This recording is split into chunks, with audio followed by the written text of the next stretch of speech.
Il pleut, il fait froid, il y a du vent, la météo est désastreuse, mais ça sent la frite. Bienvenue à Spa-Francorchamps. Donc là on se retrouve pour l'avant-dernière manche du TTE de la saison 2025. Et dans ce petit vlog, je vais essayer de braver la pluie et vous filmer après ce que je peux. Petite Porsche RS4 qui vient de passer, magnifique. Voilà, donc avec Double Autosport nous sommes là-bas. On a déjà commencé la propagande malgré la pluie. C'est super. Et puis voilà, et je vais essayer de vous filmer des trucs malgré cette pluie plutôt habituelle finalement pour la Belgique.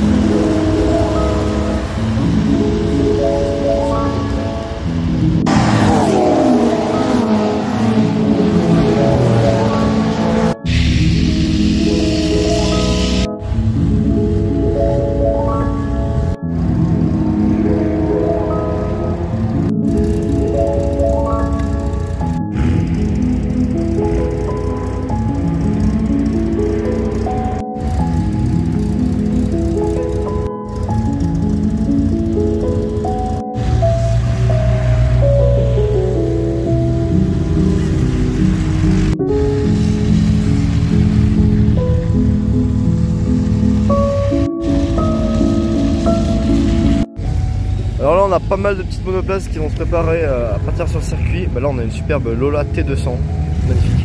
Et donc voilà, on voit tous les pilotes mettre leurs parapluies. Ils sont protégés par les parapluies. Bon, alors, ils vont pas rouler avec les parapluies, je pense que vous avez compris ça, hein, mais voilà, c'est vite d'être trempé en attendant dans le froid, surtout sans bouger comme ça. Et là-bas il y a les voitures de la Ferdinand Cup, j'allais vous filmer ça vite fait parce que c'est le seul championnat, c'est le seul week-end où elles roulent en même temps que le TTE, donc j'allais vous montrer ça. Alors finalement on est parti manger entre temps et tant mieux parce que du coup la pluie s'est arrêtée. Je vais pouvoir vous filmer les voitures de la Ferdinand Cup en toute tranquillité. Alors il y a un peu tout, il y a des Porsche à moteur avant, il y a de la 911, il y a des Porsche à moteur avant et arrière. Donc voilà, petite 911, elles ont toutes des coverings assez sympas. C'est des voitures que du coup on avait déjà vu l'année dernière mais ici à Spa-Francorchamps et que j'avais filmé vite fait sur Instagram mais pas plus que ça autrement. Donc voilà, je vous les filme ici. C'est un covering vraiment chouette. Ces couleurs, c'est des grades de couleurs. Et voilà, la petite 911 jaune. Une 944 avec dans un logo Apple.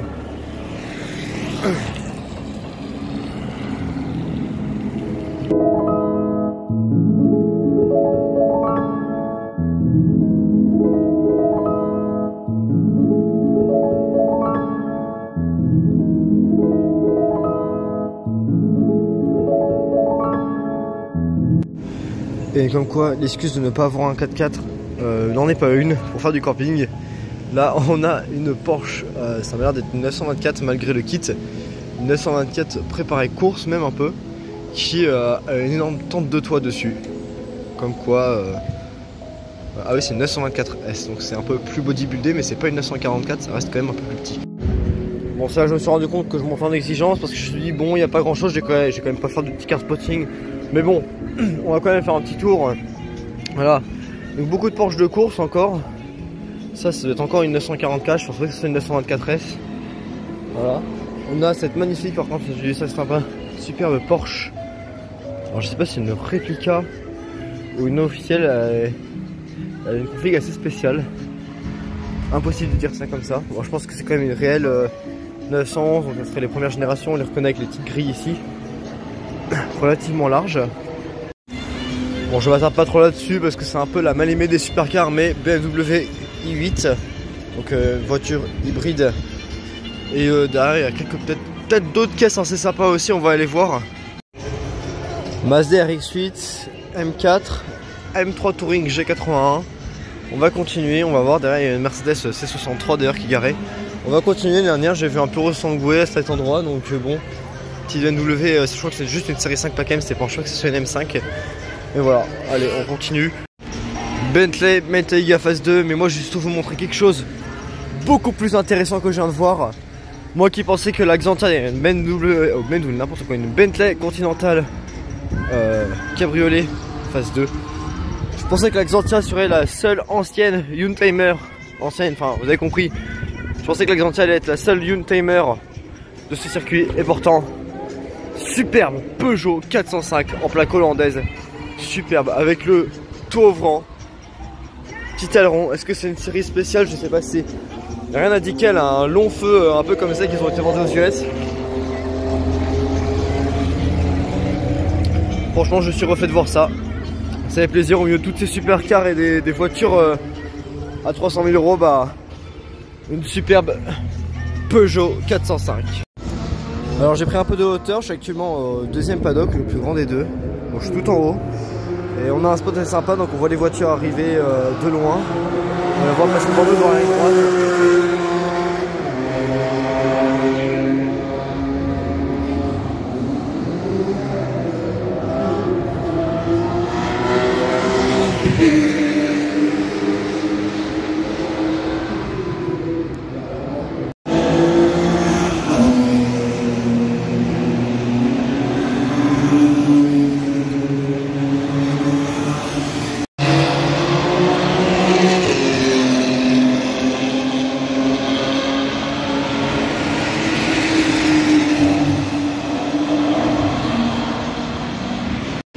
Alors voilà, on est dans le paddock numéro 2, je suis descendu en bas. Je vais vous filmer un peu les voitures, je pensais qu'il allait y avoir pas mal d'enseignes, mais beaucoup de box sont fermées, donc peut-être que je repasserai en fin d'après-midi ou demain. Mais là, du coup, il y a beaucoup de Porsche. Alors voilà, je commence à vous filmer quelques anciennes monoplaces. Voilà, là on a une Alfa Romeo et une Opel qui sont garés ensemble. Et après, il y a beaucoup de Porsche. J'en ai déjà filmé quelques-uns ce matin avec la Ferdinand Cup, mais il y en a encore. Donc là, on a un Cayman GT4 qui reprend un peu la DA de couleur qu'on a vu tout à l'heure sur la vieille 911 de la Ferdinand Cup que je vous ai montré. Voilà, donc derrière ensuite on a une 991. Ensuite pas mal d'autres Caïmans et au fond on a une 944, je le filme un peu en détail parce que c'est vraiment intéressante. Voilà pour ce box. Et voilà, comme je disais, beaucoup de box sont fermés. Ils sont pas vides, ils sont juste fermés. Peut-être parce qu'il fait pas très beau, parce que les gens roulent pas forcément tout de suite. Mais voilà, j'essaierai de vous filmer à l'intérieur parce qu'il y a énormément de voitures anciennes qu'on a vu rouler ce matin. C'est vraiment intéressant à voir. Alors là on a une... J'allais dire une 911 mais non, une Cayman, je me suis fait tromper par les phares. Voilà, 944 et au fond on a à nouveau une 924 au fond derrière. Voilà, l'une des rares 924 de ce week-end. Et là voilà, on a d'autres Porsche, on a vraiment partout. Voilà, vous voyez, box armé, il y a des voitures derrière. Je repasserai, c'est pas grave. Donc là, des Porsche encore à foison en voiture, voilà. Beaucoup de Cayman, une 911 quand même derrière qui se dissimule. Je vais vous filmer vite fait derrière la porte. Mais... Voilà, celle-ci d'ailleurs elle est immatriculée, vous avez vu. Il y a une plaque et pour rouler sur la route. Voilà, tout est ok. Une BMW 330 qui s'arrête au stand, qui est en train de rouler. Qui s'arrête ici. C'est les teams. Actuellement les boxers, c'est les teams qui sont en train de rouler actuellement.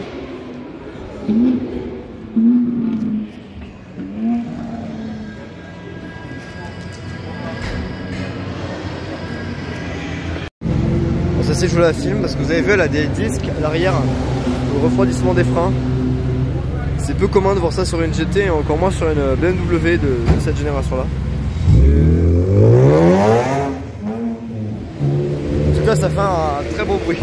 Alors je pourrais vous les filmer un peu plus en détail par rapport à tout à l'heure, il y avait une pluie démentielle où il s'apprêtait à partir. Donc voilà, beaucoup de vieilles monoplaces, notamment de la Formule Ford, hein, avec toutes des châssis différentes. Ça c'est la Lola T200 que je vous ai filmé ce matin.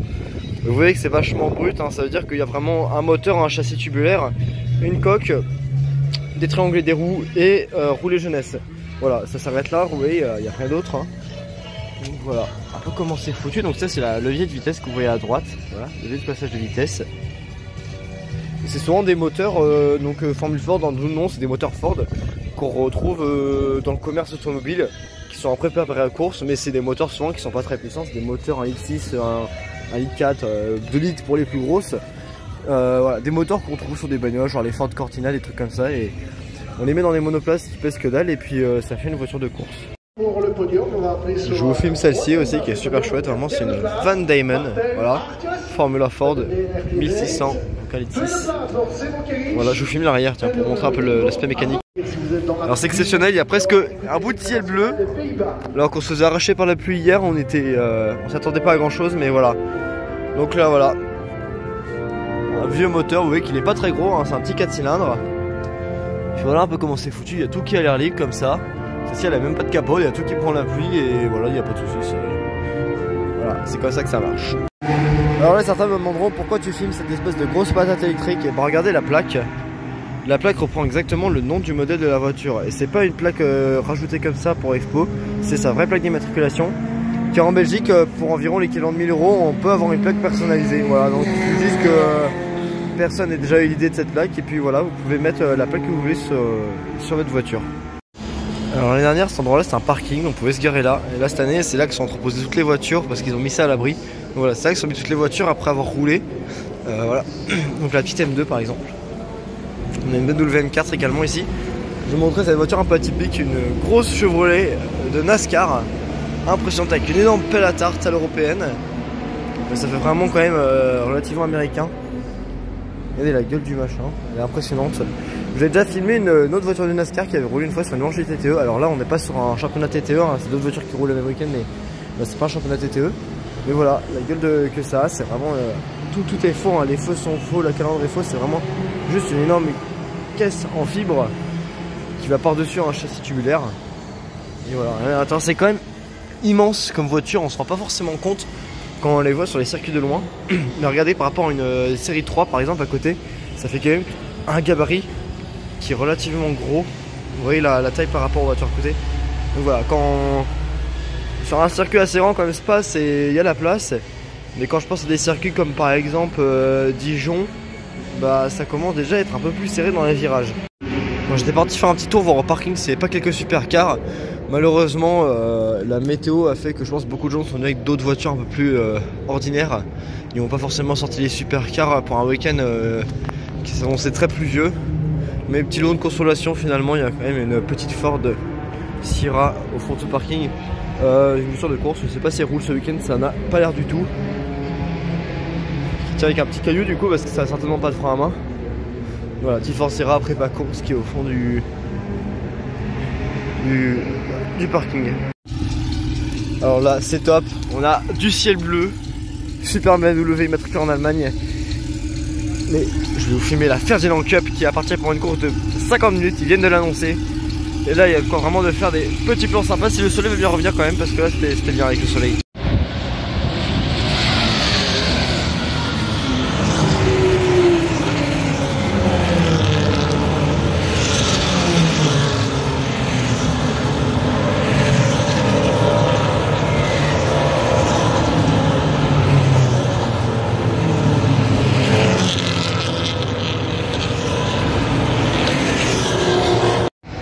Un peu plus loin derrière les stands, on a cette superbe monoplace et ces deux superbes Lola, donc deux protos. Ils ont toutes les deux le même sponsor d'ailleurs, même couleur. Vraiment chouette, elles roulent en même temps que ces espèces de grosses monoplaces un peu plus grosses. Je sais pas si c'est des équivalents des formules régionales d'aujourd'hui, mais ça m'en a l'air. Et voilà, du coup il y a deux protos qui roulent en même temps. Celle-ci a du format plus arrondi que l'autre. C'est vraiment des belles gueules. Là, une course de planche qui a commencé, sauf qu'il y a eu un incident dès le premier tour, donc full course yellow. Beaucoup s'arrêtent au stand. C'est celle-ci la planche que je voulais vous montrer tout à l'heure. Voilà, avec une livrasse spéciale. C'est fini, je crois que c'est une 924S celle-ci. Et ah non, c'était 944 quand même. Et en fait, c'était Porsche qui faisait ça à l'époque. Vous avez déjà vu cette livrée sur les 917 au Mans. C'était Porsche qui avait fait ça, cette livrée en collaboration avec une marque qui fabriquait de la charcuterie, je crois. Et du coup, voilà. Donc, là en fait ce qui a marqué en allemand c'est toutes les parties du cochon en fait. En tout cas la pluie a repris et la météo ne s'arrange pas pour l'instant, ça devrait continuer au moins jusqu'à 5 h. Alors je me dirigeais vers le box pour aller voir Double Autosport parce que du coup ils vont pas tarder à rouler. Et là, superbe Lancia Stratos HF avec une ancienne plaque belge d'ailleurs, magnifique. Franchement jaune comme ça, elle est superbe, c'est vraiment une vraie rareté de voir ça comme ça, même sur un circuit. Franchement superbe.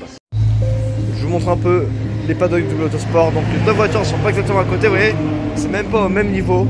Voilà, on est obligé de descendre d'une marche parce que c'est comme c'est vachement en pente en fait, bah voilà. C'est vraiment incliné, c'est vraiment foutu différemment que d'autres paddocks. C'est assez restreint comme taille. Donc voilà, il y a les deux Supra qui sont entreposés ici. Et puis voilà, puis là on roule pas tout de suite, du coup on est tous en train de regarder le GP Explorer. Et des GSP4 qui sont pas roulés. Et à nos voisins, une team en Audi R8. Moi je vous montre qu'un phare parce que là faut que je fasse le tour et tout. Complètement inattendu, il y a du soleil, du ciel bleu, c'est excellent pour cette fin d'après-midi. Il y a encore des Porsche qui roulent, comme toujours. commence à s'activer. On a commencé à démarrer, les deux voitures ont été démarrées là. Ça va partir dans pas très longtemps.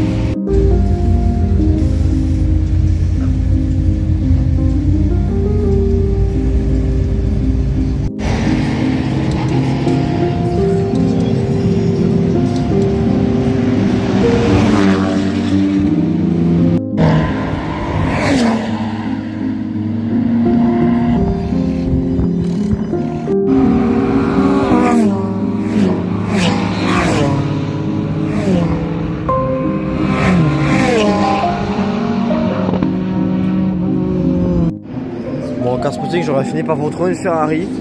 Mais c'est une voiture que je vous ai déjà filmée à Manicourt. Elle était déjà sur un TTE. Donc voilà, je vous la remonte vite fait. Une Ferrari 599. Et puis voilà, on a au moins vu une Ferrari dans ce week-end. Nous sommes actuellement le deuxième jour. Mon téléphone n'a plus que 10 minutes de vidéo en termes de place. Ça va être compliqué. J'espère que j'ai avoir quand même de quoi vous filmer tout ça. Donc là, il est à peu près... quelle heure il est? 8h51. Les voitures vont partir dans quelques minutes pour la première session de cette journée. Voilà, de Motorsport roule en premier et en dernier. Donc la première session et la dernière course, c'est eux. Voilà, là il y a les premières voitures de la catégorie qui partent. BMW M240i, Midjet, et Cupra.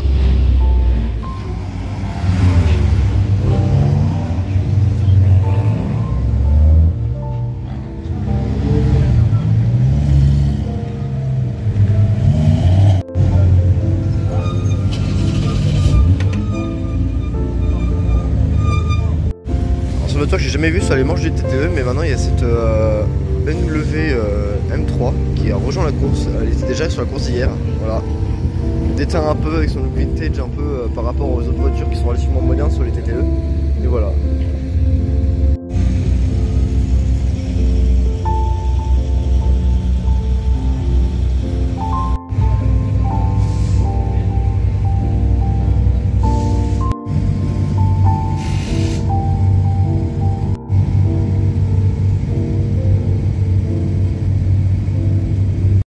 Alors la séance a peine commencé qu'il s'est mis à pleuvoir à mort. Du coup là c'est un peu la pagaille parce que il y a tout le monde qui s'arrête. Et bon là certaines voitures ont commencé à partir, mais là il a fallu même manœuvrer pour rentrer les voitures dans les stands. Ouais, c'est pas simple parce que tout le monde est collé. Et voilà. Là, ils sont en train de passer des pneus slick, des pneus pluie comme ici. Alors on est dimanche, beaucoup de gens remballent parce que forcément c'est beaucoup de catégories roulent pas forcément la journée de dimanche, c'est plus en début de week-end. Mais ça n'empêche qu'il y a deux petites voitures que je n'avais pas vues hier qui sont arrivées entre temps. Donc cette superbe Mini. Voilà, avec le petit autocollant Goodwood. Alors je sais pas si elle a déjà fait, je vois qu'elle a le volant à droite. Ça n'empêche qu'elle est matriculée en Belgique. Voilà. Et ensuite, magnifique Alpine A110R. Ça dit beaucoup parce que je suis au téléphone d'une seule main. Bon, il y a aussi une Alpine là-bas, c'est une A290, mais je ne l'avais pas filmé parce que j'ai déjà vu hier, mais l'intérêt était limité. Alors là, c'est la fin de la première session, du coup, il y a des voitures, bon, il n'y en a plus. Il y a une voiture qui passait là. Non, c'est pas le café, c'est impossible. Du coup, voilà, superbe Alpine A280, oh là, n'importe quoi, A110R. On de place Alfa Romeo qui passe derrière. Voilà. Alors là, le top du top. Porsche 911 phase 1, vert pomme comme ça, elle est splendide, avec une petite plaque personnalisée en plus 911K. J'avais un peu des doutes hier sur la 911 que j'ai filmé, une 911 phase 1 également, si le fait que ce soit vraiment irréel. Celle-ci, il n'y en a aucun doute, on est même plus proche de la coccinelle que de la 911 qu'on connaît aujourd'hui. Elle est vraiment superbe, magnifique, franchement, c'est les configs de base. Ah non, c'est 911T, franchement super. Ah, on les reconnaît, je pense, parce qu'elle a les pare chocs peints. Je crois que ces zones sont chromées ou couleur, mais je pense qu'on les reconnaît comme ça. Je ne vais pas trop m'avancer là-dessus, mais ça pourrait ressembler à quelque chose comme ça. Alors là, il y a beaucoup de pièces par terre, car ils sont en train de changer le radiateur. La numéro 91 a pris un débris dans le radiateur, du coup il fuit, du coup ils sont en train de complètement tout démonter à l'avant. Là il y a le bac pour récupérer le liquide de refroidissement, et puis voilà. Mécanique. Et voilà, là ils viennent de sortir l'ancien radiateur. Et là ils en ont mis un qui a déjà servi mais qui ne fuit pas au moins. Donc voilà, on finira la manche de cet après-midi. Il y a tout le liquide de refroidissement qui a coulé en bas. Voilà, parce que forcément on a le droit d'attendre, donc ça coule. Voilà, on va remettre un petit peu au talonné et puis voilà. Alors là on a les voitures que j'ai pas pu vous filmer hier. Donc voici un petit lot de catégorie qui va partir. Donc quelques Porsche, beaucoup de Ford Escort, il y a quasiment que ça pour l'instant. Voilà. Donc voilà, beaucoup de. Elles sont un peu foutues différemment, il y en a qui ont des ailes un peu plus importantes à l'avant, il y en a qui sont, voilà, qui sont complètement comme la version d'origine. Ouais, ici il y a une petite aile, un petit spoiler avant. Mais si on a Alfa Romeo, là-bas il y a les deux Porsche, il y a même une GT40 là-bas qui arrive, regarde-moi ça. Donc voilà, petit GT40, alors vous comprendrez beaucoup mieux pourquoi, à quoi sert en fait cette bosse sur la porte. En fait c'est pour le casque du pilote, parce que les pilotes dépassent. Voilà, là on voit très bien ici, c'est que voilà, le pilote est assis dans la voiture avec le casque, bah, ça dépasse. Du coup il a fallu faire une bosse sur la porte. C'est comme ça d'origine, hein. Mais voilà, c'est...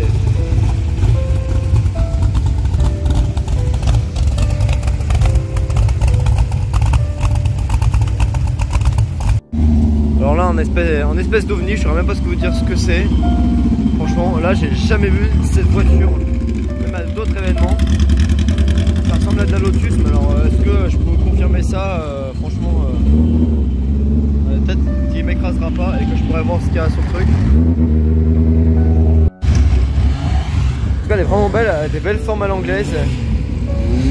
Et c'est une Veyron, alors je sais pas si c'est le nom du carrossier ou de la marque entière, mais voilà.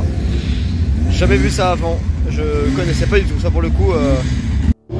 J'aurais pas le temps de la prendre en photo, dommage, parce que c'est vraiment rare de voir ça en course encore aujourd'hui.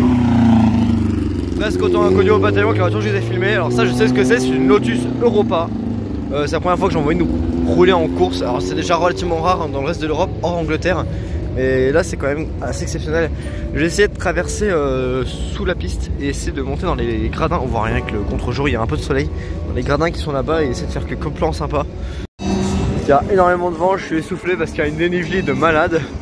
Du coup je suis en haut du Rétillon et là on a une vue vraiment superbe sur les voitures. On va pas rêver mieux, on les voit prendre le virage là.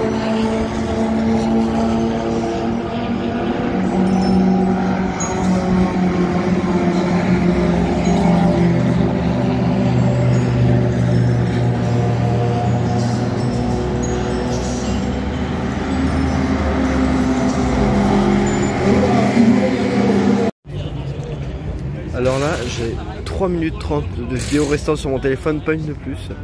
Donc j'essaie de filmer ce que je peux. Donc voilà, donc là les voitures vont à partir pour la course de 4 heures. Donc voilà, il y a le deuxième Supra qui est là-bas. On voit juste le nez. Voilà. Donc voilà, donc là c'est le préparatif. Les deux voitures, toutes les autres vont se mettre dans la pit lane de départ. Puis voilà, ça va être parti pour du coup 4 heures de course.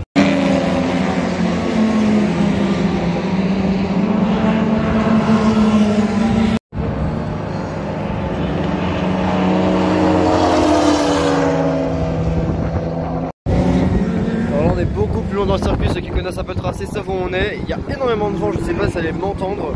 Ne demandez pas pourquoi le téléphone, j'ai gagné 4 minutes 28. Bon bah écoutez, j'ai plus de temps pour vous filmer des trucs, tant mieux. Donc là on voit rien du tout. Je vais me mettre à un endroit où on voit quelque chose, donc voilà, les voitures elles descendent là. Ah la vache, le vent.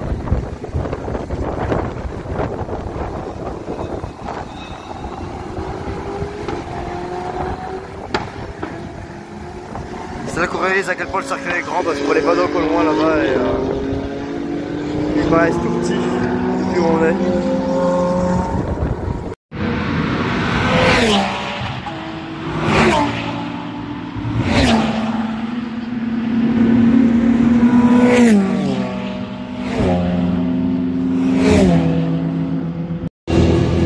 On est actuellement à peu près à la moitié de la course, une queue qui passe.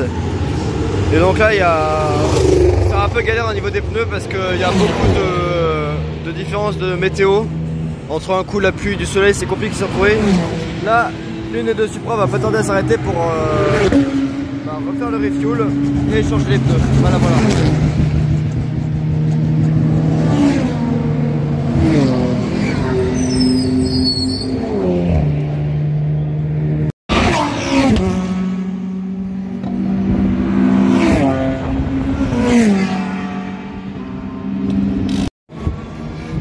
voilà, c'est sur cette petite outro et ce plan sur le beau circuit de Francorchamps. Je me suis mis un peu à l'écart de la piste pour que vous pouvez m'entendre. Mais voilà, c'est là-dessus qu'on va se quitter. Merci d'avoir regardé cette vidéo, elle sera plus courte que les autres je pense. Mais bon, à chaque fois que je dis ça, je me retrouve avec un truc de 17 minutes, donc on va bien voir en montage. Mais voilà, j'ai pu filmer un peu moins de trucs parce que bah il faisait beaucoup moins beau, les conditions météo le permettaient pas, puis j'avais plus de place sur mon téléphone. Mais du coup, donc voilà, j'espère que ça vous aura plu. N'hésitez pas à vous abonner à AutoAsiat. Et c'est sur ce plan, sur ce superbe Mercedes Vito qui n'a rien demandé à personne qu'on va se quitter. Salut!